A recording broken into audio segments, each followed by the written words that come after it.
ఈ సింటమ్స్ నుంచి మనం ఎలా ఓవర్కమ్ అవ్వాలంటే మనం కాల్షియం రిచ్ ఉన్న ఫుడ్స్ తీసుకోవాలి. సో ఎలాంటి ఫుడ్స్ మనం తీసుకోవాలి, జనరల్గా డైరీ ప్రొడక్ట్స్లో చూసుకోగలిగితే ఫస్ట్ మన కాల్షియం అనేది అందరికీ గుర్తొచ్చేది కామన్గా మిల్క్. బట్ మిల్క్ అనేది 5 వైట్ పాయిజన్ ఫుడ్స్లో one of the food milk. So milk తీసుకోవడానికి ఛాన్సెస్ తక్కువ ఉన్నాయి.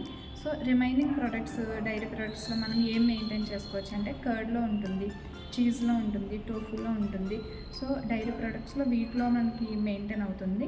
అండ్ సెరల్స్లో మనం చూసుకోగలిగితే రాగుల్లో ఉంటుంది, అండ్ నువ్వులు సీసమ్ సీడ్స్లో ఉంటుంది. అండ్ నాన్ వెజ్లో చూసుకోగలిగితే ఫిష్లో ఉంటుంది.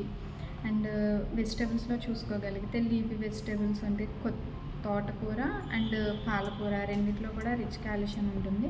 అండ్ డ్రమ్ స్టిక్స్లో ఎక్కువ ఉంటుంది. నెక్స్ట్ బ్రొకాలీలో కూడా ఎక్కువ కాల్షియం దొరుకుతుంది. అండ్ మనం ఆల్మండ్స్లో కూడా మనకి కాల్షియం బాగా దొరుకుతుంది.